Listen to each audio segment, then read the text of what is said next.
कृपा का मतलब क्या होता है? हम जिस चीज के लायक नहीं है, अगर वो हमें दे दिया जाए, उसको कृपा कहते हैं। आप समझ रहे हैं कृपा किसको कहते हैं? मान लीजिए आप किसी चीज के लायक है नहीं, जैसे मान लीजिए आपको अलादीन का चिराग दे दिया जाए, आप उसके लायक नहीं है, लेकिन लो भैया आप ही क्या याद करोगे, आपको बड़ी सी गाड़ी दे दी जाए मर्सिडीज, तो मुझे क्यों, ऐसे लो ऐश करो, अरे वाह कृपा हो गई जी आपकी। आप एलिजिबल नहीं है लेकिन आपको दे दे, उसको कृपा। तो उसी तरह से हम भक्ति के लिए एलिजिबल बिल्कुल भी नहीं है। कलयुग के लोगों के लिए तो बहुत ही मुश्किल है भगवान की भक्ति करना, भगवान का नाम लेना। लेकिन किसी की कृपा है हमारे ऊपर कि आज हम भगवान का नाम लेते हैं, भगवान की भक्ति करते हैं, या फिर यहाँ बैठे हैं। यहाँ बैठना ये मत समझना कि आप अपने प्रयास से बैठे हो, किसी की हमारे ऊपर कृपा है। मानते हो आप इस बात को? किसी ने आपके ऊपर कृपा की होगी, तभी हम यहाँ तक पहुंचे हैं, वरना हम नहीं पहुंचे। और अगर हम इस बात को नहीं मानते तो हमारे अंदर अहंकार है। तो प्रायः कृपा हमारे गुरु की होती है, हमारे माता पिता की होती है, भगवान की होती है। इन सब की कृपा के कारण हम यहाँ पे आते हैं। पर अधिकांशतः लोग आ तो जाते हैं, लेकिन इस कृपा को संभाल नहीं पाते। और हमारा जो पात्र है ना, जिसमें हम कृपा लिए हैं, उसमें छेद हो जाता है, वो निकल जाता है, कृपा लीक कर जाता है। तो फिर पुनर्मूषिका भव, जहाँ फिर वहीं जाके फंस जाते हैं। तो आज हम लोग समझेंगे कि ऐसा क्या करें कि जो कृपा हमें मिली है उसको हम संभाल के रखें। आप इससे पहले ये बताओ, कितने लोगों को कृपा चाहिए? ये तो बड़े होशियार हैं लोग। और कितने लोग ये चाहते हैं कि कृपा लीक ना हो? ठीक है। और कितने लोग चाहते हैं कृपा लीक हो जाए? कोई नहीं चाहता कृपा लीक हो। लीक होना समझ रहे हैं? आपके ऊपर किसी ने आशीर्वाद दिया, आपको कृपा की, और वो लिख के बह के चला गया, तो फायदा क्या हुआ?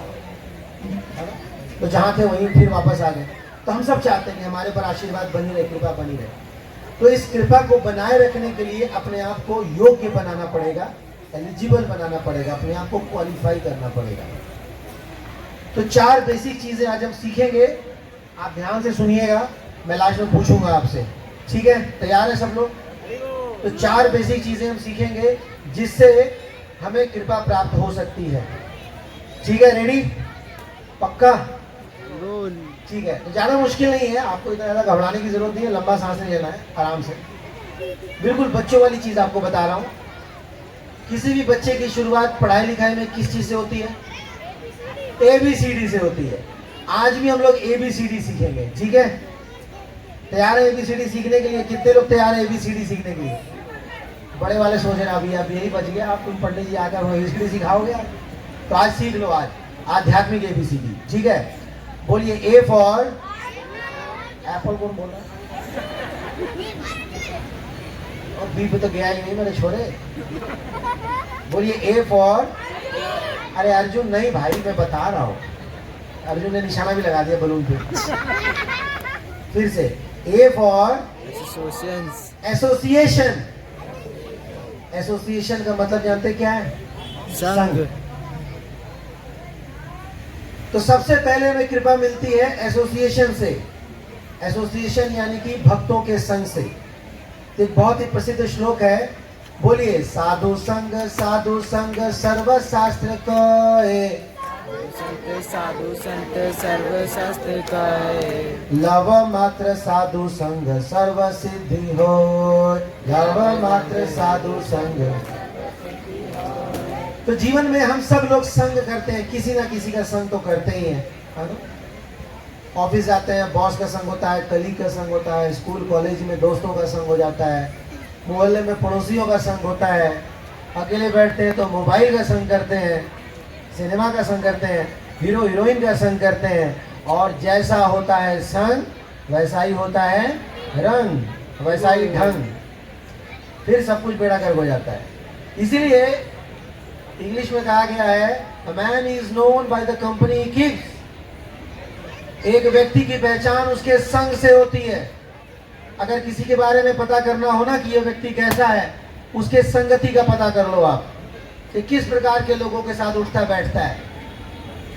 अगर आप हरे रामा हरे कृष्णा वालों के साथ उठोगे बैठोगे तो आपको भी भक्त बोलेंगे, बोलेंगे ना।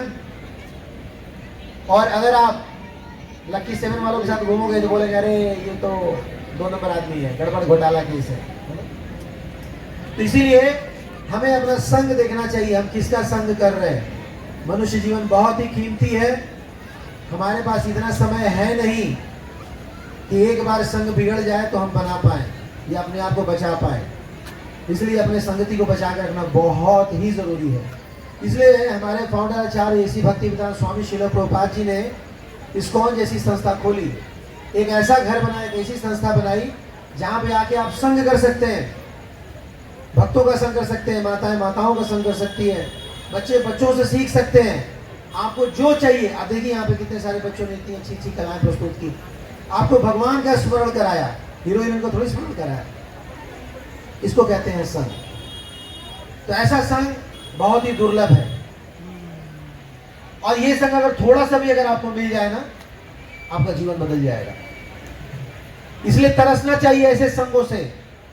आप तो भाग्यशाली है कि आपके मोहल्ले में ही यहाँ पे क्लासेस होती हैं, यहाँ पे प्रभु जी क्लास की व्यवस्था करते हैं। लेकिन हमारा दुर्भाग्य है कि हम लोग इस क्लासेस में नहीं जाते। हमें जाना चाहिए, पूछना चाहिए।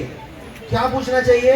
हमारे जीवन की समस्याएं, जो मूलभूत समस्याएं हैं, अगर इन 5 सवालों के जवाब मिल गए तो समझिए कि हमारा संग सफल रहा। पहला सवाल क्या पूछें कि हम कौन हैं। दूसरा, हम कहां से आए हैं। ये नहीं कि इसके पहले वाले ट्रांसपोर्ट का पोस्ट को बता देना कि पहले जी हम चंडीगढ़ में थे, अभी पोस्ट बिहार में, वो नहीं पूछ रहे हैं। इस जन्म के पहले कहां थे। तीसरा सवाल, मरने के बाद कहां जाएंगे। चौथा सवाल ये होना चाहिए, ईश्वर कौन है, भगवान कौन है। और 5वां सवाल, हमारा भगवान से क्या संबंध है। ये 5 सवाल अगर आपने पता कर लिए मरने से पहले, तो समझिए कि हमने अपना संग सफल कर दिया। लेकिन अगर हमने इन 5 सवालों का जवाब नहीं ढूंढा है, तो क्या बताया गया है, धर्म स्वनिष्ठिता पुंसन विश्वक्सेन कथा सुयत नहीं उत्पाद यदि रतिम श्रम ही एवं केवलम। गधे की तरह पूरा जीवन बर्बाद कर दिया। किस लिए? इस शरीर को चलाने के लिए, 2 कागज के नोट कमाने के लिए पूरा जीवन फूंक दिया। और तथाकथित बॉस या सो कॉल्ड ग्राहक, इन्हीं के चक्कर में जीवन बर्बाद कर दिया। ये तो सब कर रहे हैं। तो अपने आप से पूछना चाहिए हमें, क्या हमने अपना मनुष्य जीवन सार्थक किया। क्या इन 5 सवालों के पीछे हम पड़े हैं। इन 5 सवालों को पूछें, यही मनुष्य का धर्म है। बाकी जीवन यापन तो करना ही है, घर गृहस्थी तो चलानी है, लेकिन इन 5 सवालों को हमें जरूर पूछना है, तभी हमारा जीवन सफल होगा। इसको कहते हैं ए फॉर एसोसिएशन। ठीक है, अब चलते हैं B. B for books. Books, B for books. Books यानी कि कौन सी किताब? भगवत गीता, श्रीमद् भागवतम, रामायण, महाभारत, ये हमारे महाकाव्य ग्रंथ, इनका हमें अध्ययन करना चाहिए। क्यों इनका अध्ययन करें?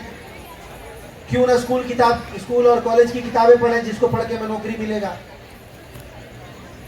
तो स्कूल और कॉलेज की किताब पढ़कर नौकरी तो पा जाओगे, लेकिन 60 साल के बाद क्या करोगे? 60 साल छोड़ो, जब 10th से 11th में जाते हैं तो 10 की किताब बेच देते हैं सेकेंड हैंड में, नई सड़क पे जाके। अगर वो नहीं बेचा तो किलो के भाव में बेच देते हैं, नहीं तो किसी दोस्त को दे देते, बच्चे को दे देते हैं।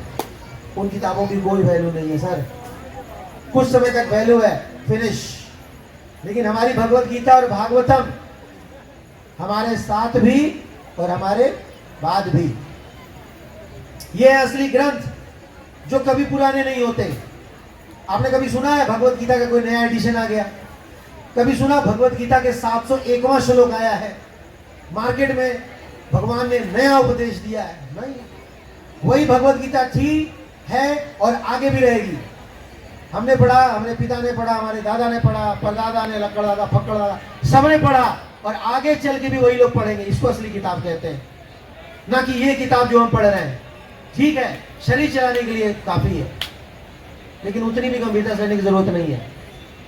डेली सुबह उठकर हमें भगवत गीता और भागवतम पढ़ना चाहिए। ये भगवत गीता और भागवत अगर आप पढ़ेंगे तो जीवन हमारा बदल जाएगा। आपको विश्वास नहीं होगा, हम सब तो भारतवासी यहाँ बैठे हैं लगभग सब लोग। जाके विदेशों में देखिए, आप सब तो मोबाइल चलाते होंगे, टेलीविजन देखे होंगे। आपने कभी देखा है रूस में अमेरिका में, यूरोप में, ऑस्ट्रेलिया में कितने सारे भक्त लोग भगवान का नाम रहे। देखा आपने विदेशी भक्तों को भक्त बनते हुए? कितने लोगों ने देखा अंग्रेजों को? वो क्या बुद्धू हैं? क्या उनके दिमाग में भूसा भरा हुआ है? क्या वो राम और कृष्ण के नाम पे भावुक हैं? नहीं, उन्होंने ये ग्रंथ पढ़े हैं, उन्होंने भगवत गीता पढ़ा है, और जब वो पढ़ते हैं तो अपने जीवन में उतारते हैं और वो देखते हैं यार ये किताब तो काम कर रहा है। लेकिन हम जो इंडियन लोग हैं ना, अपने आप को ओवर स्मार्ट समझते हैं। हम क्या सोचते हैं, गीता, भागवत, अरे ये कोई पढ़ने का उम्र है? ये तो तब पढ़ा जाता है जब मुंह में दांत नहीं और पेट में आंत नहीं। जब घर वाले धक्के मार के भेज देंगे ना वृद्धाश्रम, तब पढ़ा जाता है। तो बुझी हुई आत्माओं, जागना पड़ेगा। ये बहुत बड़ा मिथ है, और यही कारण है कि हमारे हिंदू धर्म का लोग बैंड बजा रहे हैं। सिकुड़ता जा रहा है ये धर्म, पूछ नहीं रहा कोई अब धीरे धीरे। ऐसी स्थिति क्यों होती जा रही है? क्योंकि हम पढ़ते नहीं है, ना ही हम अपने बच्चों को प्रेरित करते हैं पढ़ने के लिए। अगर हमारे बच्चे भगवत गीता भागवत उठा लेना तो हमारी आंख की भवें उठने लगती हैं। तू गीता क्यों पढ़ रहा है?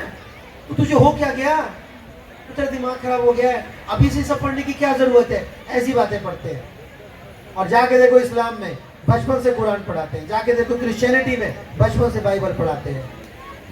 उनको बुद्धि नहीं है, वो अपने बच्चों को बचपन से पढ़ा रहे हैं और स्ट्रॉन्ग बन रहे हैं। और हम लोग जो है मूर्खानंद बन के बैठे हुए। हमारे में से कितने लोगों का जीवन खत्म हो गया, आज तक भगवत गीता देखा भी नहीं है। कुछ ही लोगों को पता होगा कि भगवत गीता में 700 श्लोक होते हैं, और बहुत ही कम लोग होंगे जो भगवत गीता पढ़े होंगे। जो पढ़े होंगे वो जरूर इस्कॉन से जुड़े होंगे, वरना बहुत ही मुश्किल है इन ग्रंथों को पढ़ा जाए। ये ग्रंथ हमारे जीवन की कुंजी है, ये दिव्य निर्देशिका है, ये हमें मार्गदर्शन करती है। आज यूक्रेन और रशिया में लड़ाई हो रही है, उसमें कई सारे जो है हरे कृष्णा डिवोटी हैं, वो अपने पोस्ट पे रहते हैं और अपने बैग से भगवत गीता निकाल के पढ़ते हैं जब भी उनको टाइम मिलता है। और भी कई धर्म के लोग हैं, अपने बैग में अपने ग्रंथ रखते हैं। हम अपने बैग में रखते हैं अपना ग्रंथ? नहीं, हमारे बैग में मोबाइल जरूर होगा और भगवत गीता नहीं होगा। कितना बड़ा दुर्भाग्य है। तो अब नहीं पढ़ेंगे तो कब पढ़ेंगे?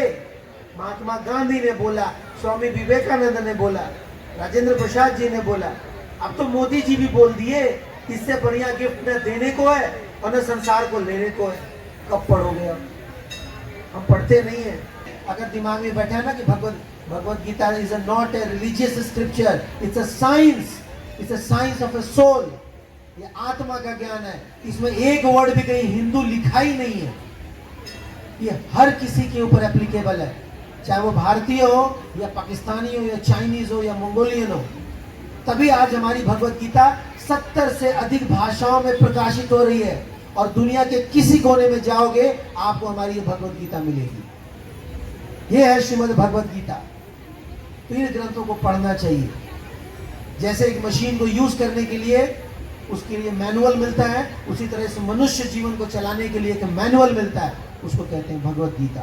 तो भगवत गीता पढ़िए।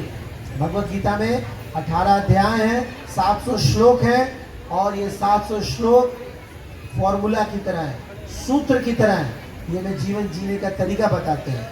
और भागवत में 12 स्कंद हैं और 18,000 श्लोक हैं। जो भागवत कथा सुनते हैं ना उसमें, तो वो केस स्टडी है, भगवान की लीलाएं हैं, भगवान कृष्ण की लीलाएं 10वें स्कंद में दी हुई है। इन बातों को कब पढ़ेंगे? आधी से ऊपर जिंदगी हमारी बीत गई, और अगर हम नहीं पढ़े हैं तो ये भी नहीं पढ़ेंगे। ये छोटे वाले, ये तो वैसे ही नहीं पढ़ने वाले। इनके हाथ में तो पैदा होती मोबाइल पकड़ा देते हैं, ये कोई पढ़ेंगे? पोगो खेलते रहते हैं दिन भर, क्या पढ़ेंगे भगवत गीता? बताइए। फिर बाद में आप ही बोलोगे, प्रभु जी बच्चों को सुधारने के लिए क्या किया जाए?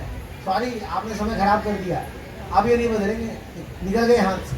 तो प्लीज बचपन से आप खुद पढ़िए, इनको भी पढ़ाइए, कम से कम डेली सुबह आधे घंटे। ये एक श्लोक तो कहीं नहीं गया, इसकी चिंता मत कीजिए समझ आता है कि नहीं आता। आप पढ़िए, आप प्रयास कीजिए। भगवान कहते हैं, तेषां सतत युक्तानां भजतां प्रीति पूर्वकम ददामि बुद्धि योगम तम येन माम उपयन्ति ते। भगवान कहते हैं, अगर तुम मेरी प्रेममयी सेवा करोगे मैं तुम्हें बुद्धि दूंगा। तो बुद्धि देने वाले भगवान, आप ट्राई तो कीजिए, आप पढ़ने का प्रयास कीजिए। भगवान आपको बुद्धि देंगे। दैट्स बी फॉर बुक्स, जिससे हमें कृपा मिलती है। और फिर आता है सी। तो सी फॉर क्या हो सकता है, कौन बताएगा? चैंटिंग। चैतन्य महाप्रभु। ओके, और सी फॉर क्या हो सकता है? Chanting. C for chanting. C का मतलब है जाप करना। तो कई लोग देखिए समाज में घूम रहे हैं और अलग अलग तरीके से अपने अपने धर्म पालन करने का प्रयास कर रहे हैं। कई लोग गंगा जी में डुबकी लगाते हैं, कई लोग अगरबत्ती दिखाते हैं, कई लोग व्रत करते हैं, परिक्रमा करते हैं, कांवर लेके चलते हैं, बहुत कुछ करते हैं। पर मैं आपको एक बात बता रहा हूँ, बुरा मत मानना।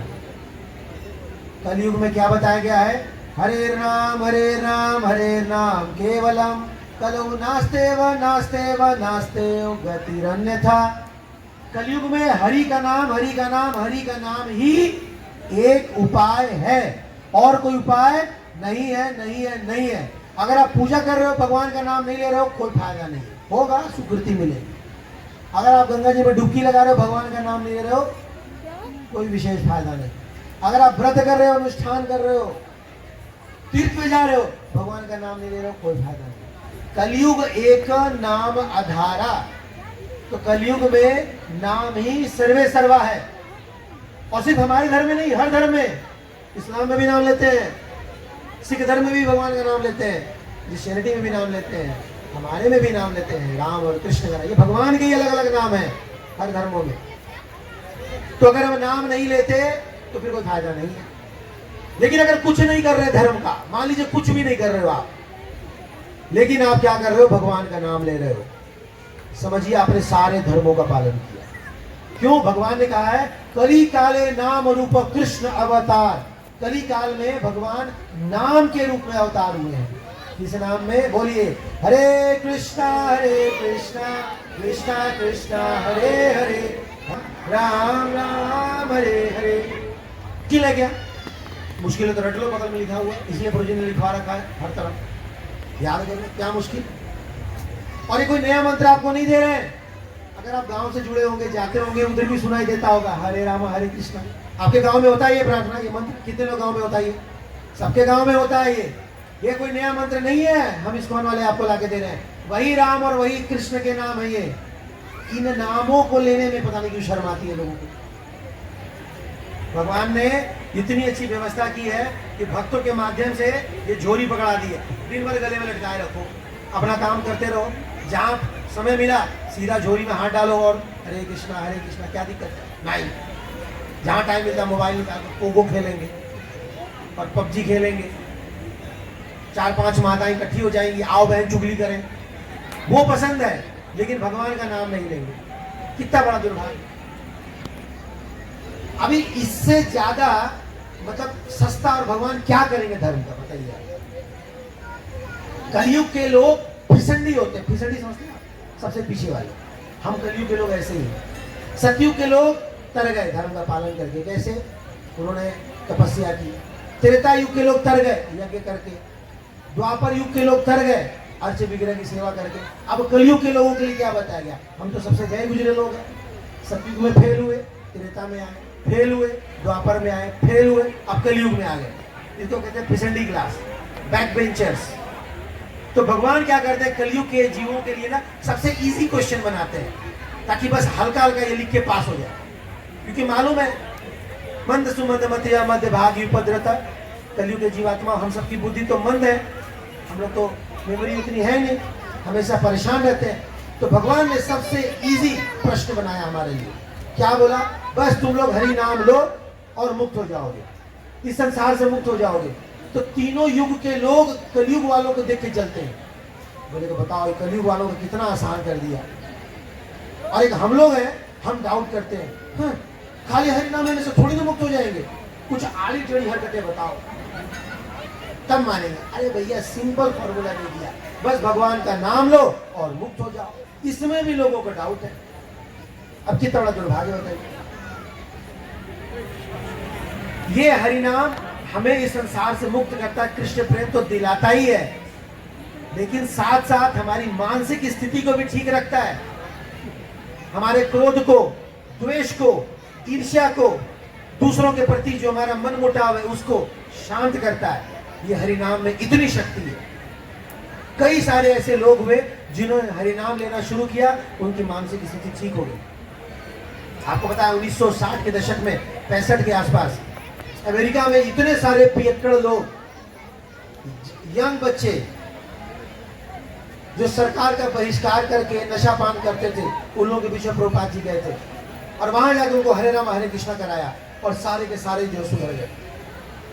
इन हरिनाम में इतनी शक्ति है। इसका वीडियो है ऑनलाइन, इसको कहां से शुरुआत हुआ था। और वर्तमान में भी कई ऐसे लोग हैं जिन्होंने इस बात को माना है कि जब से हमने हरिनाम लेना शुरू किया है, मेरी बुरी आदतें खत्म हुई। हमने बाहर खाना बंद कर दिया, हमने उटपटांग चीजें लेना बंद कर दिया, हमारे व्यवहार में परिवर्तन आया। आप में से कोई है जिसका हरिनाम लेने के बाद जीवन में परिवर्तन आया है? कोई देखिए, ये मेरे गांव के लोग थोड़ी ना है। आप इनसे पूछिए परोक्ष में जाके, उधर मंदिर के पीछे पूछना, बताना तेरे जीवन में क्या परिवर्तन, आपको बता देंगे। मेरे जीवन में भी परिवर्तन आया, हम सबके जीवन में परिवर्तन आया।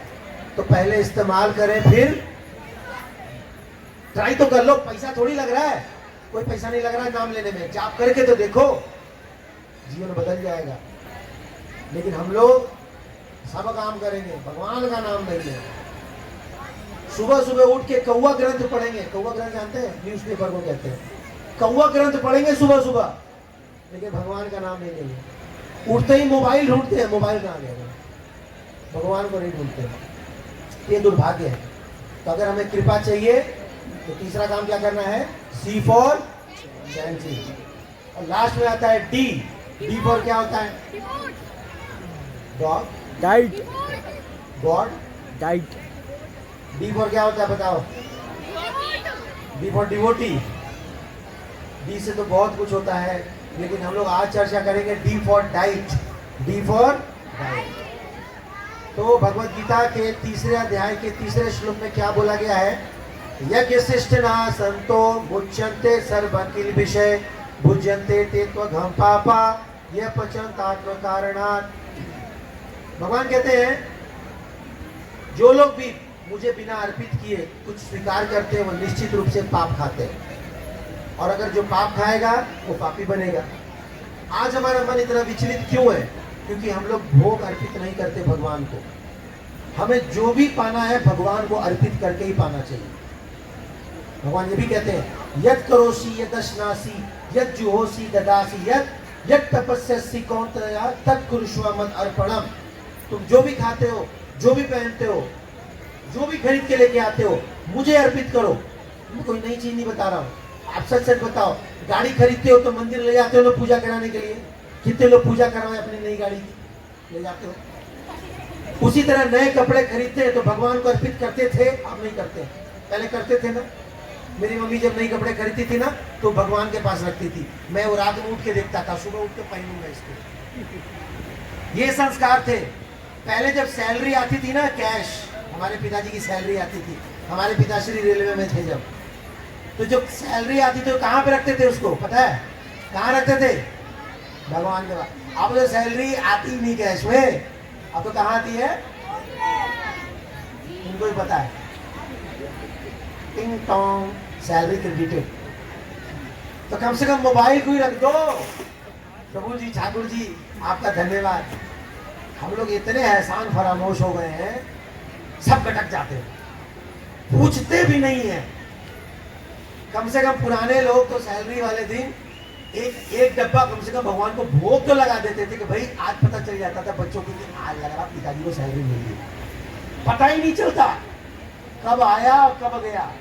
कुछ तो बैंक वाले उधर ही उधर काट लेते हैं, आने से पहले ही काट कूट के आता है। तो भगवान को पता है ये बेईमान है, ये मेरे को देता नहीं है, तो दाएं बाएं से उसके कटने लगेंगे। तो भगवान कहते हैं जो भी कुछ हम खाएं भगवान को अर्पित करो। ज्यादा मुश्किल नहीं है अर्पित करके भोग लगाना। आपके पास जो भी है, पत्रम पुष्पम फलम तोयम यो में भक्त्या प्रक्षति। आप जो भी प्रसाद पाते हो, भोग लगाते हो, दूध पकाते हो, भगवान के सामने रख दो, हाथ जोड़ के बोलो हे ठाकुर जी, ये सब रुका सुखा आपकी कृपा से, कृपया आप उसको स्वीकार कीजिए। बस मुश्किल है क्या? आप 2 पराठे बनाते हो, भगवान को भोग लगाओ, मैं आपको गारंटी देता हूँ घटेगा नहीं, 2 का 2 वापस आएगा। तो ये लोग डरते हैं, मान लो ले लिए तो अरे नहीं लेंगे, चिंता मत करो, पूरा वापस आएगा। वो भी उसमें से भगवान पाप हर लेंगे। आप में से कितने लोग इस बात को मानते हो जो प्रसाद होता है उसमें स्वाद होता है? मानते हो ना? तो इस बात को क्यों नहीं मानते कि भोग लगा के खाना चाहिए? इस्कॉन की खिचड़ी खाए हो आप लोग? खाए हो? हमारे किचन में बनता है, मैं वही किचन देखता हूँ। वो क्यों अच्छा लगता है? और वैसे ही खिचड़ी में आपको रेसिपी दूंगा, अपने घर के अंदर बना के दिखाओ। बनेगा? बोलो बनेगा? है कोई बना के दिखा सकता है? नहीं बनेगा। पता है क्यों? क्योंकि इसमें भगवान का उच्छिष्ट है, भगवान का थूक लगा है, ये भगवान को अर्पित है, ये भगवान को भोग लगा हुआ है। तो भगवान को भोग लगाते ही वो संक्रमित हो जाता है, कृष्ण कॉन्शियस हो जाता है। अगर टीबी पेशेंट का जूठा खाएंगे आपको टीबी हो जाएगा, किसी भी बीमारी वाले व्यक्ति का जूठा खाएंगे वो बीमारी होगी। उसी तरह अगर भगवान को भोग लगा हुआ चीज अगर खाएंगे तो आप भी भगवान भावना भावित हो जाएंगे। सिंपल सी बात है। तो क्यों नहीं हम भोग लगाते? तो चूंकि हम भोग नहीं लगाते हैं इसीलिए हमारी चेतना दूषित है। तो जो लोग भोग लगा के खाते हैं बड़ी जल्दी प्रगति करते हैं, क्योंकि जैसा होगा अन्न वैसा होगा मन। तो अन्न का मन पे सीधा प्रभाव पड़ता है। बाकी डिटेल कैसे भोग लगाते हैं आपके आश्रय भक्त से पूछिए, ये आपको सिखाएंगे, ज्यादा मुश्किल नहीं है। भोग लगाना ये हमारा धर्म है, क्योंकि भगवान मालिक है, वो स्वामी है। अगर हम बिना भोग लगाए खाएंगे तो चोर कहलाएंगे, और चोर कभी खुश रहता है क्या? कभी खुश नहीं रहेगा। इसलिए डी फॉर डाइट, तो ये कृपा है, प्रभु के साक्षात दर्शन, ये प्रसाद का फुल फॉर्म है। तो इस प्रकार से ABCD अगर फॉलो करेंगे तो भगवान की कृपा मिलेगी। ठीक है, तो ए से हमने क्या समझा? एसोसिएशन। किसका संग करना चाहिए हमें? भक्तों का संग करना चाहिए। ऐसे भक्तों का संग करना चाहिए जो कृष्ण भक्ति में गंभीर है। ठीक है, और बी का मतलब क्या हुआ? बुक्स। कौन सी किताबें पढ़नी चाहिए? मनोहर कहानियां। मनोहर कहानियां कौन कह रहा है? भगवत गीता पढ़नी चाहिए, और श्रीमद् भागवतम, रामायण, महाभारत, ऐसे ग्रंथ को पढ़िए। ठीक है, और सी फॉर ध्यानचीन। किनके नामों का उच्चारण करना है? भगवान के नामों का। हरे कृष्णा कृष्णा कृष्णा हरे हरे, हरे राम। और डी फॉर डाइट। तो जब भी हम कुछ भी स्वीकार करेंगे भगवान को अर्पित करके, भगवान को भोग लगा के खाएंगे। तो भक्ति यही है, बहुत सरल है, ABCD, सिंपल है।